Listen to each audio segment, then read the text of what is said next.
Mis queridas hermanas, mis queridos hermanos, muy buenos días. En el día de hoy continuamos la lectura del libro del Éxodo y nos detenemos en los capítulos 37 y 38. Yo he escogido para que leamos juntos en el día de hoy, en el capítulo 38, el versículo número 21, que dice: Estas son las cuentas del tabernáculo del testimonio, las que se hicieron por orden de Moisés y ejecutaron los levitas bajo la dirección de Itamar, hijo del sacerdote Aarón. Nos encontramos en una sección de muchos datos. Estamos en medio de la construcción del tabernáculo y, evidentemente, una construcción implica muchísimo trabajo, pero también implica muchísimas cuentas. Implica los materiales que se tienen, los materiales que se necesitan, lo que van a costar esos materiales, quién los va a comprar, de dónde saldrán los fondos. En realidad es una obra sumamente laboriosa que va muchísimo más allá de solamente poner a trabajar las manos.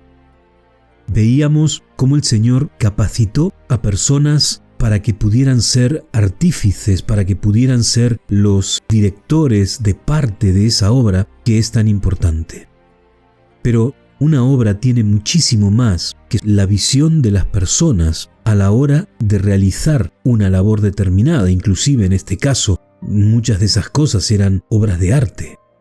Hay que tener muy claro la cantidad de material que se va a necesitar y cómo tienen que ser tratados esos materiales. En este caso había maderas, esas maderas había que cortarlas, había que darles una forma determinada, cómo se iba a tratar el oro. Sin lugar a dudas, cuando uno entra en obras, entra en un montón de problemas. Y esto es lo que nosotros vemos también en estos capítulos. Pero la obra está terminando.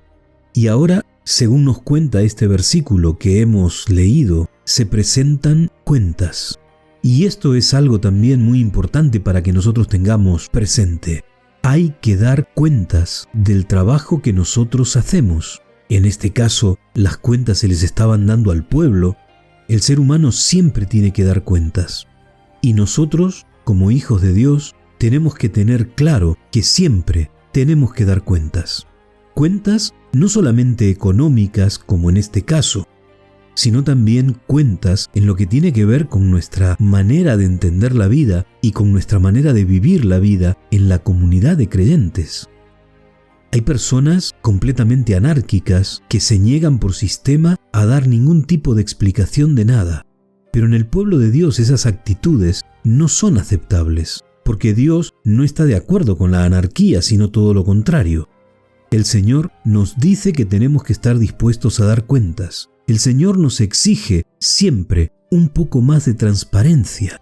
Por eso es tan importante que en nuestra vida, y especialmente como hijos de Dios y como miembros de una iglesia, nosotros estemos acostumbrados a presentar cuentas del trabajo que nosotros hacemos. La iglesia tiene que estar siempre preparada a dar cuentas.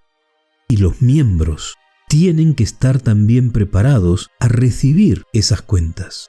Y el Señor siempre nos exige no solamente que seamos claros, no solamente que seamos fieles, sino también que seamos misericordiosos.